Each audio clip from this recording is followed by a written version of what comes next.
Welcome to Kentucky Football Nation. Let's end our series on offensive players for the modern era. Let's do top 10 tight ends of the modern era. Now, once again, modern era is 1980 to 2025 because that's when cable came on. There was more than three channels, and you had Jefferson Pilot on TBS, and you could actually see Kentucky playing football. So that's when I found out, hey, we have a football team. So let's do that. Tight ends were a little tougher because I got some guys on my list once again that blocked. They were blocking tight ends. They were catching tight ends. So I just picked the 10 people that I thought were the best tight ends out of the group. So at number 10, I got Terry Sammuels. He played from 1990 to 1993 under Bill Curry as a fullback and a tight end.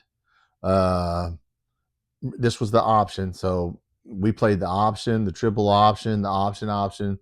So this dude was a good blocker, tough guy.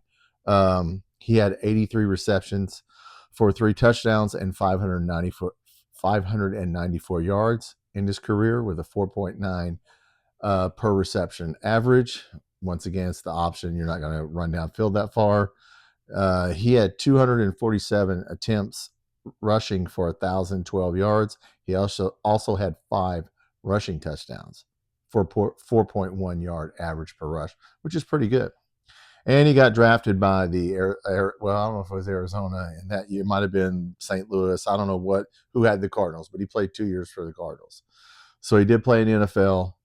Tough guy. Now in 1993, he played strictly tight end. The first 2 years or 3 years, he was switching up between fullback and tight end. But in '93, when Bill Curry had his best season, we went 6-6.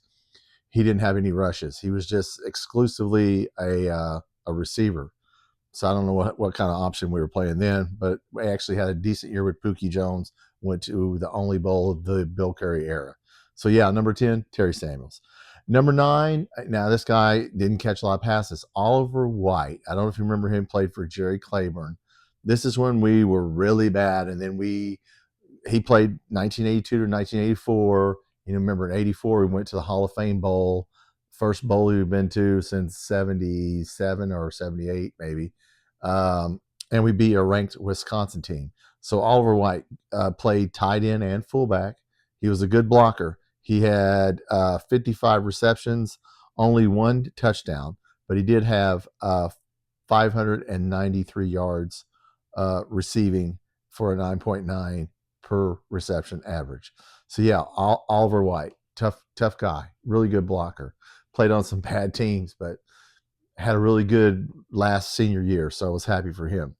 Number 8, I got Josh Kattus at number 8. Of course, he's still playing 2022 till now. I think he might have the potential to have a good year in 2025. We can get the ball to him. Not great numbers for the first 3 years. 21 receptions, 4 touchdowns, 310 yards, 14.8 yards per reception. So once again, hopefully, he needs to get double-digit catches this year. He had a lot of games. I think he had 5 or 6 one-catch games last year. So yeah, hopefully we can give him the ball. But off of potential, I got Josh Kattus at number 8. Good-looking guy too. Good big guy, can block. Just get him the ball. Number 7, I got Isaac Curtis III. I don't know if you remember this guy. 1994, 1996. Bill Curry, tight end for Bill Curry, running the option. This guy was the best receiver we had. He had 40 receptions for 5 touchdowns, 406 yards, 10.2 yards per catch average. Now, look, that doesn't sound like a lot, but this guy would make 1 or 2 big plays per game. I mean, he would catch a long pass. We got to beat Florida. It was 73-0, and the guy catches a really long bomb, just blows past some people. I'm sure it was their second or third string. At least he scored, and we didn't get shut out. So, yeah, Isaac Curtis, good blocker in the option. A shame he didn't play on a better team. So, yeah, number 7, Isaac Curtis. Number 6, I put Chase Harp. I'm sure you guys remember him, Kentucky boy, played Kentucky high school football 1999 to 2002. He had 45 receptions, 5 touchdowns, 483 yards, 10.7 yards average per catch, which is not bad. Now, he battled some leg and ankle injuries, so he didn't play. I think there was only 1 year where he played all 12 games. So he was hurt a little bit, but he was a decent, he was a decent tight end. I think he was a quarterback in high school. So yeah, number 6, Chase Harp. Getting hard here. But as we get to the last 5 here, everybody's going to know the last 5. Jordan Dingle at number 5, 2021, 2024, 43 receptions, 4 touchdowns, 615 yards, 14.3 yards per reception average. Solid player, Jordan Dingle. Solid player. Once again, wish we could have got him the ball more, but he did have 43 receptions and 615 yards, so it wasn't bad. And that would have been Will Levis area. So yeah, Will Levis and would have been throwing to him. Number 4, really good tight end, CJ Conrad. I really enjoyed him. 2015 to 2018, he had 80 receptions, 12 touchdowns, 1,015 yards, 12.7 yards per reception. The Missouri game where we had a play at the end of the game, they got a penalty. Very last play of the game, we had 1 play left. We were on like the 3-yard line, and he caught a pass to win that game. And so I really enjoyed CJ Conrad. Number 4. Number 3, okay, we're getting to the air raid now a little bit. Derek Smith, if you remember him, 2015 to 1999 to 2001. Derek Smith, 89 receptions, 9 touchdowns, 1,224 yards, 13.8 yards per reception. So yeah, Derek Smith, good air raid tight end. Now these first 2 guys, you could flip these. I got Jacob Tamme second, okay, to James Whalen. You could have flipped those if you want, but I'll tell you why in a second. Jacob Tamme at number 2, 133 receptions, 11 touchdowns, 1,417 yards, 10.7 yards per reception average. Of course, he went on to the NFL to have a storied career with the Colts and the Broncos. Peyton Manning loved him. He got a Super Bowl ring. He may have gotten 2 Super Bowl rings, but I know he got 1.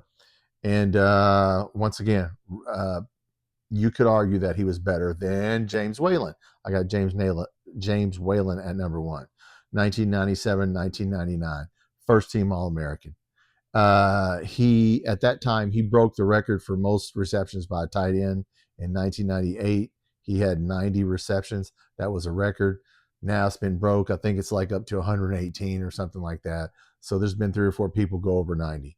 But yeah, at that time he was the best tight end in football. He had 120 receptions for 13 touchdowns, 1,324 yards with an 11 yards per reception average. So a little difficult to do this. I mean, you could really mix, especially, trying to get 10 good tight ends was hard. But once again, let's review. Terry Sammuels at number 10, Oliver White at number 9, Josh Kattus, number 8, Isaac Curtis III, number 7, Chase Harp, 6, Jordan Dingle, 5, CJ Conrad, 4, Derek Smith, 3, Jacob Tamme, 2, James Whalen, 1. So, the top 4 there, you could, the top 4 were the best 4. I mean, it was easy to pick the first 4 out. It was the next 6 that were difficult. But what do you guys think? Should Jacob Tamme be ranked ahead of James Whalen? James Whalen caught that in the bowl game. He caught that long touchdown. I thought we were going to beat Penn State, Joe Paterno. We should have beat them in that game. I think we lost 16-14 or whatever. Man, we scored 14 points right off the bat, but he caught a bomb from Tim Couch. Really beautiful catch in that bowl game. So yeah, since he was a first team All-American, I got him just a little bit ahead. Of course, he never played in the NFL, and Jacob Tamme went on to be the better player. Okay, if you like this channel, please hit that subscribe button and help me out, guys. I'm trying to get to 500 subscribers before we get to August 28th or 30th, whatever our first game is. Once you get to 500 subscribers, you can do lives. You can do polls. There's a lot more you can do. So please, if you're watching this video and you haven't hit that subscribe button, please hit that for me. This is all Kentucky channel. We'll talk about a few more teams, but it's going to be an all Kentucky channel. So once again, I do have shorts, a lot of shorts videos on my channel, players from the 1970s and up, because we had some really good players who played on some really bad teams, and we had some really good players that played on good teams. So I just put little 15 to 30 second, maybe 45 at the most, clips of players so that to remind you of of Kentucky football history and legacy. Once again, that was tight ends. We did running backs, wide receivers, quarterbacks. Now we did tight ends. Let's get the season started. It's coming up. Hey, let's get to it. Let's play some football. Thanks for watching.